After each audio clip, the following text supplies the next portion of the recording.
Yo, what's going on, everybody? Welcome into the Jets Report. My name is Patrick Siepman, and coming up on today's show, I want to give you guys my thoughts on the Jets' loss to the New England Patriots last night with a final score of 27-14, and mainly talk about the quarterback position, Justin Fields, as why the Jets fans got a pretty strong dose of reality and why they will no doubt be looking for a franchise quarterback this offseason. But before we do so, if you guys could, hit that subscribe button today. We just crossed over 11,000 subs here on the channel last week, and we're closing in here on 12,000 subs. So hit that subscribe button today. Lock us in. We post daily videos around the New York Jets, and with the amount of draft capital they have, the amount of money they have to spend in free agency, it's going to be a hectic Jets offseason. So make sure you guys hit that subscribe button today. But let's talk about the quarterback position. So I think it was an absolute crime that Justin Fields played that second half. And I'm serious when I say that. It was a crime. It was organizational malpractice from Aaron Glenn to put Justin Fields back out there, because the main reason for this is me feeling for the other guys in the locker room. Me feeling for guys like Breece Hall, the offensive line. Like, you do not give yourself a chance to win any football game with Justin Fields at quarterback. You barely beat the Browns last week, and it took 2 special teams touchdowns to do so. He is truly one of the worst starting quarterbacks I have ever seen in the NFL, and I don't think he should be on an NFL roster. His footwork is terrible. He's got no feel in the pocket. You have to run like a high school offense with Justin Fields in there. It is either inside zone with Breece Hall, or it is a read option, or it's him just hitting these 5-yard hitches over the middle of the field, which is the easiest throw for a quarterback to make. And the main reason for this, it's not like just because Justin Fields is just not an NFL starting caliber quarterback. It's like he is so bad, it is tough to evaluate this team. It's tough to evaluate Aaron Glenn. It's tough to evaluate these wide receivers. Now, yes, did he get help from A.D. Mitchell last night on a couple of plays?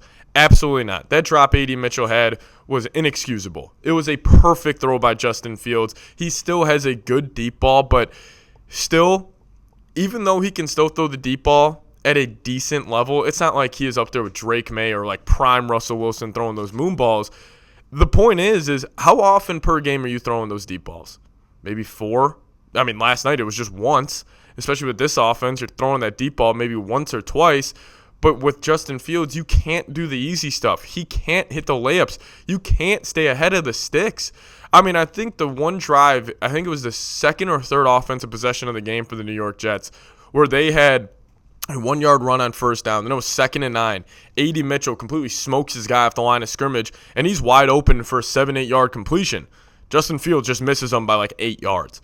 And then that puts the Jets in a 3rd and 9. And then the Jets in 3rd and long this season, especially with Fields at quarterback, I mean, they just can't pick it up because he can't throw the football. But the point being is, if he was able, like most quarterbacks, just hit a simple 8-yard comeback route, you're in a 3rd and 1. Maybe he picks up a first down. I mean, there is no yak with this team because the quarterback can't get the ball out on time, and it's just the simple plays with Fields. Yes, he can still have the wow plays here and there. Like, he is still a good highlight reel quarterback, but he can't do the simple stuff. And the thing that drove me crazy yesterday, and listen, I'll talk about Aaron Glenn because I think Aaron Glenn here – actually, let me just get this on my chest. I thought Aaron Glenn – I mean, how do you look at the guys in the locker room and say, like, hey, this is what we need to get better. This is what we need to do. When the guys, like, they're going to go watch the film. They're going to see all the missed wide receivers Justin Fields was throwing over their heads yesterday. Like, they're going to probably look at Glenn now and be like, dude, why did you not put in Tyrod Taylor? Like, you're not giving us a chance to win whatsoever. Now, I don't know if this is, like, tinfoil hat theory. Maybe they're trying to tank a little bit. Maybe that is on the table, and they're just saying, hey, Fields is going to be a tank commander. That very well could be. But how do you look at the guys in the locker room and not go to Tyrod Taylor? And I thought the second half was just absolutely horrible. The one touchdown he threw, listen, the DB fell over. There are about 1,000 quarterbacks alive right now that could have made that throw. I'm sure some of you guys watching right now could have made that throw. But late in the game, when the Jets are down 27-14, and the Jets offense, like, they're just taking their time. They're the ones acting like they're up 27-14. There is no sense of urgency, and the intentional grounding he threw, that was truly, I'm not trying to be hyperbolic when I say this, that was truly one of the worst plays I've seen from a quarterback this season. There is just no IQ with this game. There's no processing. There is no wherewithal of just like, the field to be an NFL quarterback, and that intentional grounding, that's a drive killer. Because it was 1st and 10, you took a shot play on 1st down instead of him just dirting it, getting the 2nd and 10. Well, now you're 2nd and 20. And if you're 2nd and 20 with this Jets offense, you're not doing anything. You will punt that football, and that's what they ended up doing. And also the one thing dating back to this offseason, I do think Mougey has potential to be a good GM, but the one thing I can't get over is the Fields and Engstrand marriage. Like, it is not good. Like, think about this.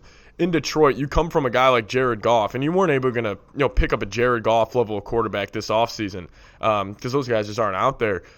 But you have a statuesque, an incredibly accurate quarterback to run that style of offense that is complete opposite of what Justin Fields is. Why didn't they go get a Mac Jones? Why didn't they go get a Jacoby Brissett? Because if they would have got Mac Jones and Jacoby Brissett, I'm not saying this football team is 7-3 right now, but they got more than 2 wins. I promise you that. Probably maybe got 3 wins, maybe even got 4 wins. So the marriage is terrible, and I think the Jets will turn their attention to the NFL draft. I think they're going to try to find a guy like Fernando Mendoza, Ty Simpson here, which they should. They should go draft a quarterback because you can't possibly roll out Justin Fields next season. I don't even know if you can allow him to be the backup quarterback. So I just think this was a bad decision by Glenn to keep Fields out there. Again, I hate dunking on Fields like this and having a video talking bad about him, but guys, he's just that bad. He is a great dude. He is a guy I would want to play for. He's a great locker room guy, and he has overcame so much in his personal life, in his NFL career, but he's just not an NFL quarterback anymore. He has regressed. He has gotten worse, and this is just another game where you look up and it's like, Fields has 100 yards passing. You're not going to win in 2025 only passing for 100 yards. So I'll ask you guys this. Who will be QB1 for the New York Jets next season? You guys, let me know your thoughts down below in the comment section. Honestly, I have no idea. I'm hoping it's Mendoza. I'm hoping it's Ty Simpson. But we'll see how that all plays out. So you guys, let me know your thoughts. Who would be QB1 for the New York Jets next season? All right, I do want to take a look here at the offseason. Just talk about some of the biggest positions of need for this Jets team. I think you got to go big defensively because I do think the bones offensively are there. Like, I was impressed by the offensive line yesterday. They were holding up at a high level. They were getting decent push in the run game. That's also with the Patriots completely selling out on the run, which is also, an Achilles heel to having Justin Fields as your quarterback, because teams are going to be like, hey, you got to beat us through the air. And obviously Fields can't do that. So they're putting 7-8 guys in the box over and over again, and the offensive line still did a good job. So you have a good offensive line. You're going to have a good weapon in Garrett Wilson. I'm a big believer in Mason Taylor, and even though A.D. Mitchell struggled last night, he is an elite route runner. He's a good athlete. John Mechie impressed me. Like, you have weapons in place, and you could just kind of drop another quarterback in there, and it would look a whole lot better than it is. So I think the Jets need to go big on defense this offseason. I think defensive tackle, cornerback, and safety have to be the priority. And I understand I want the Jets to draft a quarterback. But, man, if you could somehow get your hands on Caleb Downs, the safety from Ohio State, he could be a playmaker for this team. He is a special, special talent where I'm not talking about him just being a starter in the NFL. I'm talking about him being like next Kyle Hamilton. He's got great instincts. He's extremely versatile, and he could just be a game changer on that side of the field. So if you could get Caleb Downs and then maybe trade back up for a quarterback, I think you got to consider that. But you also got to attack the cornerback position. I love Jarvis Brownlee. He's a good cornerback 3. Again, if you want to have a high standard for this football team, A.Z. Thomas, question mark. Malachi Moore, question mark at the safety position. Brandon Stevens, playing better football as of late, but he was getting cooked last night. So you're going to need to attack the cornerback position. Then defensive tackle, I'll probably put that as 3 in terms of if you're ranking like safety, cornerback, D-tackle. I think you got to attack safety and cornerback first off. But defensive tackle has to be a priority too. And maybe even another edge rusher, because I know Will McDonald had those 4 sacks against the Browns, but this guy would just be a no-show too much. And there's a reason he's only playing about 45% of snaps this season, because he can't stop the run. He's a super light defensive end, so setting the edge not too well. He's playing in the run game, doesn't do that too well. So I think the Jets are going to need to try to go get some more physical football players, put a lot of their resources this offseason in the defense. And listen, you got $96 million to spend in free agency. You got a lot of premium draft picks. Go attack the defensive side of the football, man.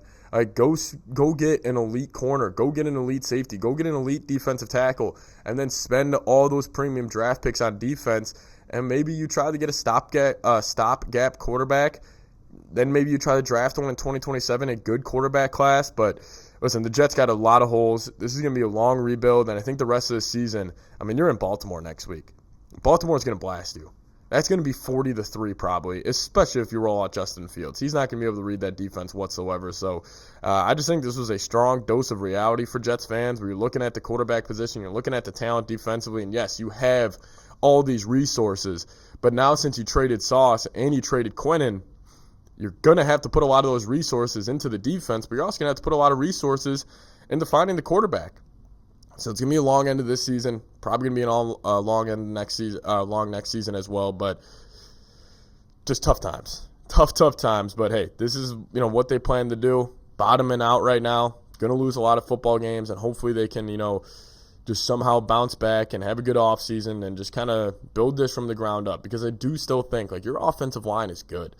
You have a good running game. That's the one thing about this season where you can kind of hang your hat on, or it's hey, we do have an identity. We will be a physical football team. So we'll see how they end up playing it, but I do appreciate everybody for tuning in. We'll have a video coming out tomorrow talking about an Ian Rappaport report about the Jets possibly going all in on a quarterback. So we'll talk about that there. But appreciate all of you guys for tuning in. Tough times as a Jets fan, but hey, it is what it is. And we're going to start from the bottom, work our way to the top. If you guys could, I'm going to know your thoughts on the game down below in the comment section, and we'll get on out of here. As always, go Jets.